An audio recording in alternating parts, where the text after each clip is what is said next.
समुद्र से मिले एक बड़े अंडे से होती है। कुछ युवा समुद्र तट पर फंसे होते हैं और उन्हें वहाँ की रहस्यमयी रेत से बचना होता है, क्योंकि जो भी उस जमीन को छूता है वह उसमें समा जाता है। कहानी लास वेगास शहर से दूर एक समुद्र तट पर शुरू होती है, जहाँ युवाओं का एक बड़ा समूह पार्टी कर रहा होता है। वे संगीत, पेय पदार्थों और मजेदार चुनौतियों का आनंद ले रहे होते हैं। गिरोह का एक सदस्य मिच सबको अपना मोबाइल फोन दूर रखने के लिए कहता है और वादा करता है कि पार्टी खत्म होने पर वे फोन लौटा देंगे।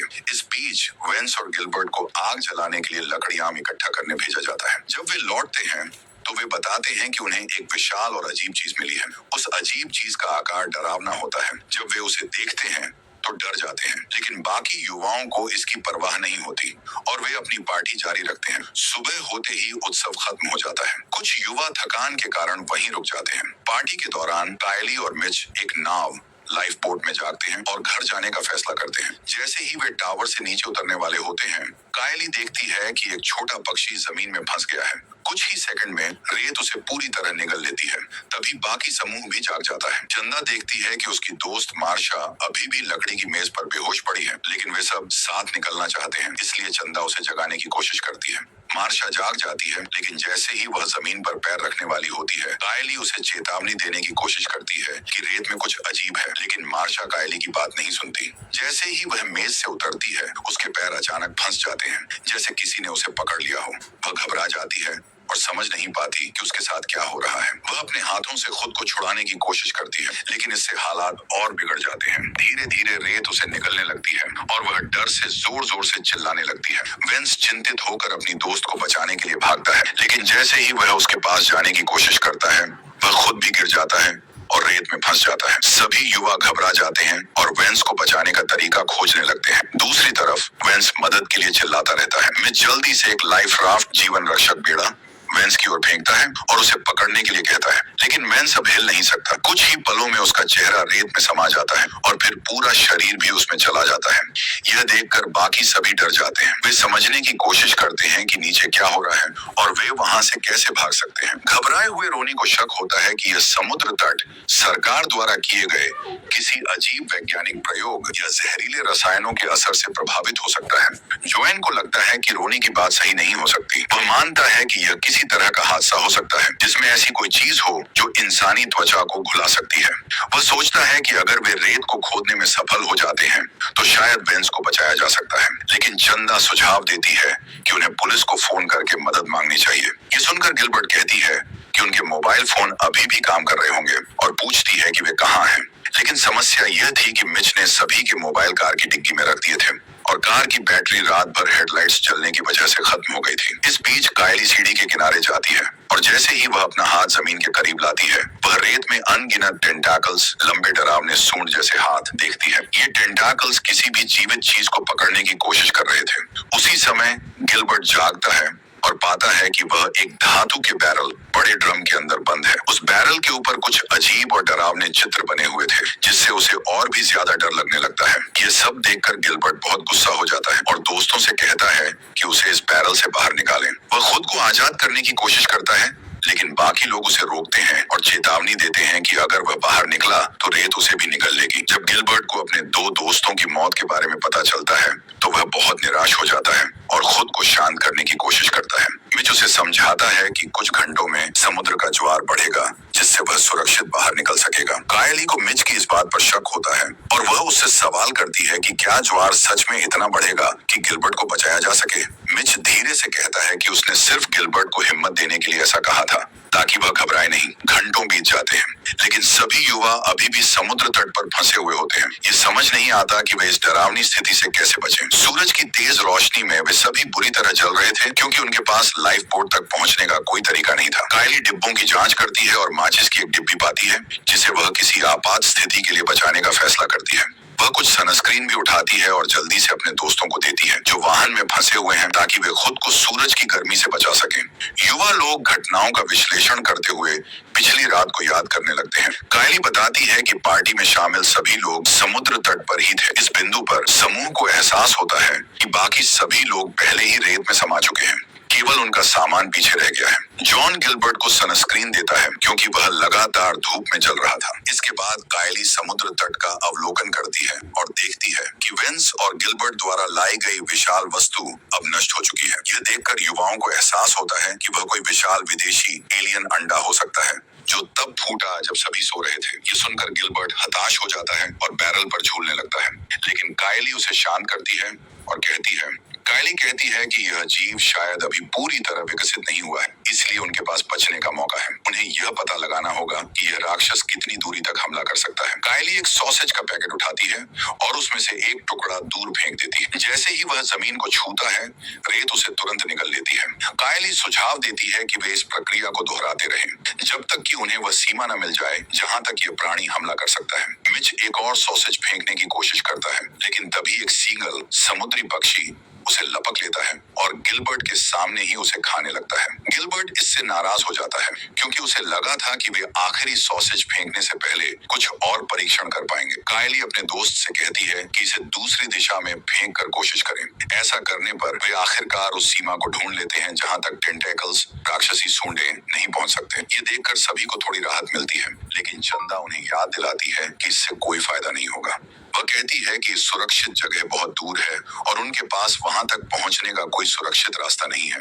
चंदा इस बात से गुस्सा हो जाती है कि उनके पास बचने का कोई तरीका नहीं है। तभी जोन को एक आइडिया आता है। वह वाहन से एक सर्फ बोर्ड निकालता है ताकि वह सुरक्षित रूप से समुद्र तट तक चल सके। वह धीरे धीरे लकड़ी की मेज के करीब पहुंचने में सफल हो जाता है, लेकिन जैसे ही वह बेंच पर अपना पैर रखता है, एक बोर्ड फिसलने लगता है। इससे जोन अपना संतुलन खो देता है और रेत पर गिरने लगता है। सभी लोग घबरा जाते हैं क्योंकि वे देखते हैं कि जीव के टेंटाकल्स, लंबे डरावने हाथ धीरे धीरे जोन तक पहुंच रहे हैं। जोन दर्द से चिल्लाता है और खुद को बचाने की कोशिश करता है। तभी वह अपनी पूरी ताकत लगाकर कूदता है और लकड़ी की मेज पकड़ने में कामयाब हो जाता है। हालांकि उसके पेट पर गहरे जख्म हो जाते हैं, जिससे वह दर्द से कराहता हुआ लेट जाता है। सभी दोस्त जल्दी से उसे शांत करने की कोशिश करते हैं। कुछ मिनटों बाद जोन उठने की कोशिश करता है और बैग की जांच करता है। उसे बैग में बड़ी मात्रा में खाना मिलता है।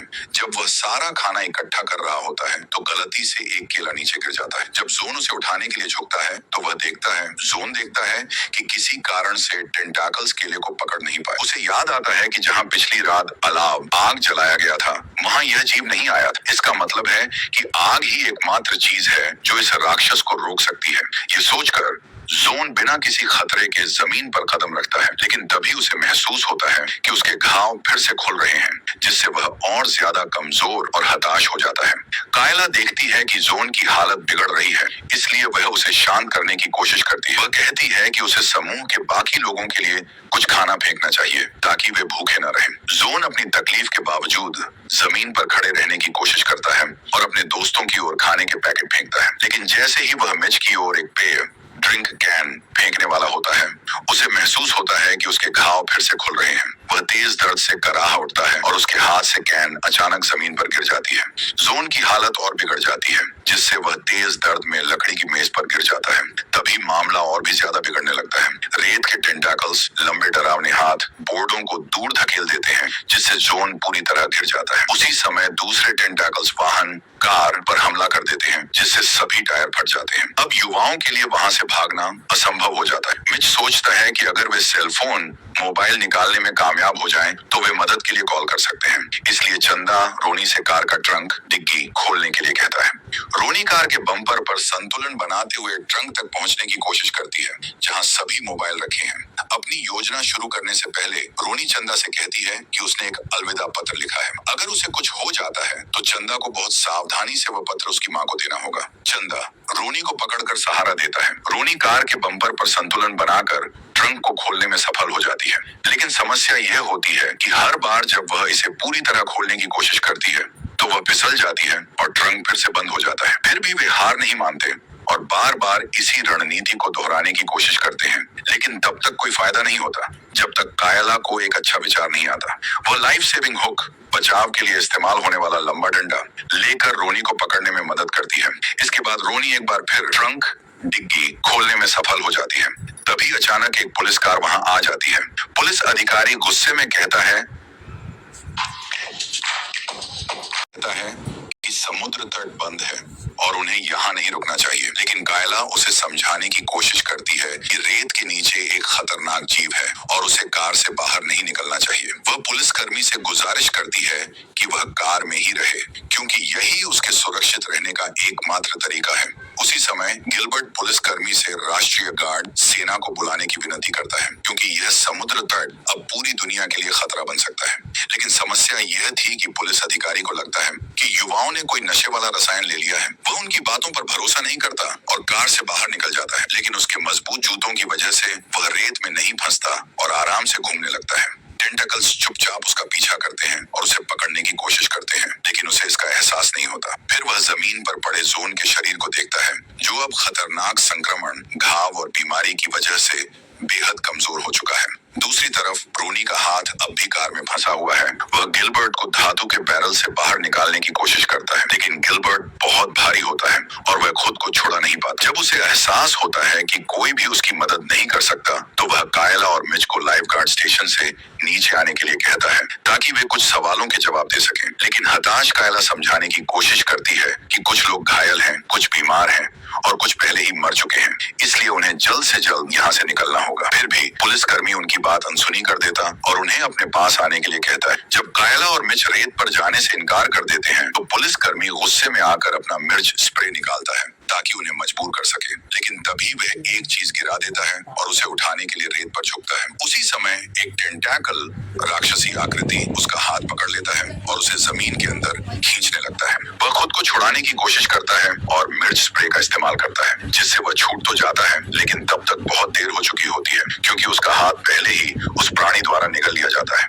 वह दर्द से चीखता है और बाकी सभी लोग इस भयानक नजारे को डर के साथ देखते हैं। कायला को निराशा होती है कि पुलिसकर्मी ने उसकी बातों पर विश्वास नहीं किया। तभी वह सीढ़ी के अंत तक जाती है, मिर्च स्प्रे उठा लेती है और पुलिसकर्मी को अकेला छोड़ देती है ताकि राक्षस उसे खत्म कर सके। अब उसके पास एक नया हथियार होता है। मिच भागने की एक योजना बनाता है। वह कहता है कि अब उनके पास भागने और मदद बुलाने का एक बेहतर मौका है। वह अपने पैरों के चारों ओर तौलिए लपेट लेगा, क्योंकि मिर्च स्प्रे का इस्तेमाल करके वह प्राणी को अचेत कर सकता है, जिससे उनके पास भागने के लिए पर्याप्त समय होगा। मिच चंदा से कहता है कि वह उसे तौलिए फेंक दे, लेकिन जैसे ही वह तौलिए पकड़ने की कोशिश करता है, रेलिंग का एक टुकड़ा टूट जाता है और वह केबिन से नीचे गिरकर रेत में फंस जाता है। हताश मिच मदद के लिए चिल्लाने लगता है और कहता है कि अब वह अपने शरीर के किसी भी हिस्से को महसूस नहीं कर सकता, लेकिन कोई भी उसकी मदद करने के लिए वहां तक नहीं पहुंच पाता, जिससे वह पूरी तरह से प्राणी के कब्जे में आ जाता है। कुछ ही सेकंड में रेत से निकलने वाले जाल मिच के गले में लिपट जाते हैं और वह अचानक हिलना बंद कर देता है। राक्षस मिच के शरीर को नष्ट कर देता है और वहां सिर्फ एक बड़ा खून का धब्बा रह जाता है। कायला को एहसास होता है कि अगर वे वहीं रुके रहे तो कोई भी जीवित नहीं बचेगा। वह खुद को संभालती है और अपने साथियों को शांत करती है ताकि वे भागने की नई योजना बना सके। जल्दी से कायला रेलिंग का एक और टुकड़ा निकालकर फेंक देती है। चंदा सभी जरूरी चीजों को इकट्ठा करती है और फिर वह वाहन में कूद जाती है। अपने दोस्त से मिलने के बाद वे रोनी को छुड़ाने में कामयाब हो जाते हैं। वे उसके घायल हाथ को कपड़े से बांध देते हैं ताकि उसका दर्द थोड़ा कम हो सके। इसके बाद कायला गिलबर्ट को शांत करने की कोशिश करती है और कहती है कि वे उसे बचा लेंगे। जैसे ही उन्हें बैरल तक पहुंचने का कोई रास्ता मिलेगा, वे उसे बाहर निकाल लेंगे। गिलबर्ट को बस थोड़ा इंतजार करना होगा। इसके बाद तीनों ने रेत पर लकड़ी के टुकड़े बिछाए ताकि वे संतुलन बनाए रख सकें। फिर वे धीरे धीरे उस मेज की ओर बढ़ने लगते हैं जहां जोन मौजूद है। अब रोनी आखिरी व्यक्ति होती है जो मंच पार कर रही होती है, लेकिन आधे रास्ते में उसे एहसास होता है कि उसके घाव से बहुत ज्यादा खून बह रहा है। कमजोरी के कारण उसका संतुलन बिगड़ जाता है और वह जमीन पर गिर जाती है। जैसे ही वह रेत को छूती है, राक्षस के टेंटाकल्स उसे पकड़ लेते हैं। कायला अपने दोस्त को मिर्च स्प्रे से बचाने की पूरी कोशिश करती है, लेकिन टेंटाकल्स फिर भी रोनी को अपनी पकड़ में ले लेते हैं और उसे तेजी से जमीन के अंदर खींच लेते हैं। अब केवल 4 लोग ही जीवित बचे होते हैं और वे अपनी भागने की योजना जारी रखते हैं। चंदा मिच की बनाई गई रणनीति को अपनाती है। वह अपने पैरों पर तौलिए लपेटती है जिन पर मिर्च स्प्रे लगाया गया होता है, ताकि वह सुरक्षित रूप से वाहन की ओर भाग सके। लेकिन बाहर निकलने का कोई रास्ता नहीं होता और गिलबर्ट पूरी तरह से टेंटैकल्स द्वारा निगल लिया जाता है। राक्षस अपने असली रूप में आकर उसे समुद्र तट की ओर खींच लेता है। अपने दोस्त को मरते हुए देखकर चंदा डर और दुख से रोने लगती है। तभी राक्षस इस मौके का फायदा उठाकर वाहन पर हमला कर देता है। हमले की वजह से चंदा वाहन के हुड पर गिरकर बेहोश हो जाती है। अब तीनों लोग समुद्र तट पर फंसे रह जाते हैं और उनकी हालत और भी खराब हो जाती है। कायला आखिरकार अपने दोस्त को होश में लाने में सफल हो जाती है। तभी चंदा को एक लाइफ बोट मिलती है जिसे वह जमीन पर फेंक देती है ताकि इसे भरकर रेत पर एक मंच की तरह इस्तेमाल किया जा सके। जल्द ही चंदा कायला की मेज के पास पहुंच जाती है और लाइफ बोट की मदद से वे जोन को कार तक ले आती है, क्योंकि जोन अपनी चोटों की वजह से बहुत कमजोर हो चुका होता है। जैसे ही वे जाने वाले होते हैं, अचानक जमीन से एक बड़ा टेंटाकल निकलता है और कंपन के कारण कायला लाइफ बोट में गिर जाती है। लेकिन वह जल्दी से कार की छत पर चढ़ जाती है और ईंधन के एक गैलन को पकड़ने की कोशिश करती है। उसी समय टेंटाकल्स एक और हमला करते हैं और गैलन को पकड़कर दूर फेंक देते हैं। फिर भी कायला हार नहीं मानती। वह वाहन से आखिरी गैलन उठाती है और पूरे इलाके में गैसोलीन छिड़क देती है, जिससे कार के चारों ओर ईंधन का घेरा बन जाता है। इससे पहले कि टेंटाकल्स अगला हमला कर सकें, कायला माचिस निकालती है जिसे उसने पहले ढूंढा था और ईंधन में आग लगा देती है। आग टेंटाकल्स के शरीर तक पहुंच जाती है, जिससे वह जलने लगता है। कायला वाहन में वापस आती है और विशाल राक्षस को जलते हुए देखती है। इसी दौरान वह और चंदा खुद को उन अनगिनत चमकते हुए टेंटाकल्स से बचाने की कोशिश करती है जो कार पर हमला करने की कोशिश कर रहे होते हैं। कुछ ही मिनटों में प्राणी आखिरकार पीछे हट जाता है और उन्हें अकेला छोड़ देता है। लेकिन जब वे जोन की तरफ देखती हैं, तो उन्हें एहसास होता है कि वह अब जीवित नहीं है। दुखी होकर वे आंसुओं के साथ अपने आखिरी दोस्त को अलविदा कहती हैं। अब उनके पास कोई विकल्प नहीं बचता सिवाय इसके कि वे किसी के आने का इंतजार करें। लड़कियां एक दूसरे को गले लगाती हैं और एक लंबे भयानक दिन के बाद आराम करने की कोशिश करती हैं। सुबह होते ही एक व्यक्ति वाहन के पास आता है और देखता है कि कार में सभी बेहोश पड़े हैं। वह खिड़की पर दस्तक देता है, जिससे लड़कियां जाग जाती हैं और दरवाजा खोलती हैं। जब उन्हें एहसास होता है कि वे अब बिना किसी खतरे के रेत पर चल सकती हैं, तो उन्हें राहत मिलती है। इसके बाद वे इस खतरनाक जगह को हमेशा के लिए छोड़ देती हैं। इसी सस्पेंस के साथ ये कहानी यहीं समाप्त होती है। ये कहानी पसंद आई हो तो वीडियो को लाइक करें और चैनल को सब्सक्राइब करना न भूलें।